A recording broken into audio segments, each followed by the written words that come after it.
ED ముందుకు KTR. Formula ఈ race కేసులో మాజీ మంత్రి కేటీఆర్ గురువారం ఎన్ఫోర్స్మెంట్ డైరెక్టరేట్ ఈడీ ఎదుట హాజరు కానున్నారు.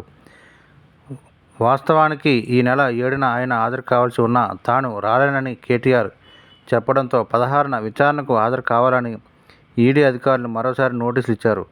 ఫార్ములా ఈ రేసులో నిబంధనల ఉల్లంఘనపై ఏసీబీ దర్యాప్తు చేస్తుండగా ఇందులో ఆర్బీఐ అనుమతి లేకుండా విదేశీ సంస్థకు నిధులు చెల్లించడంపై ఈడీ మరో కేసు నమోదు చేసింది.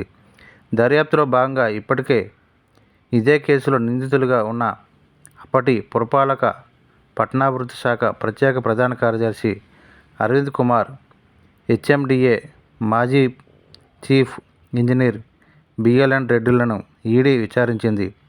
మరోవైపు ఏసీబీ తనపై నమోదు చేసిన ఎఫ్ఐఆర్ను కొట్టివేయాలని కేటీఆర్ దాఖలు చేసిన క్వాష్ పిటిషన్ను హైకోర్టు తిరస్కరించిన విషయం తెలిసిందే. దీన్ని సవాల్ చేస్తూ కేటీఆర్ వేసిన పిటిషన్ను సైతం బుధవారం డిస్మిస్, యూజ్ విత్డ్రాగా ప్రకటిస్తూ సుప్రీంకోర్టు ఉత్తర్వులిచ్చిన నేపథ్యంలో ఈడీ విచారణకు ప్రాధాన్యం ఏర్పడింది. కేసు దర్యాప్తులో భాగంగా ఏసీబీ అధికారులు త్వరలో కేటీఆర్కు మరోమారు నోటీసులు జారీ చేసే అవకాశం ఉంది. వీరు ఈ నెల 9న కేటీఆర్ను విచారించి వాంగ్మూలం నమోదు చేసిన విషయం తెలిసిందే.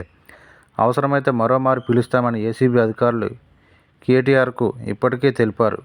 గురువారం ఈడీ విచారణ అనంతరం మరోసారి ఏసీబీ అధికారులు ఆయన్ను విచారించే ఆలోచనలో ఉన్నట్లు తెలుస్తుంది.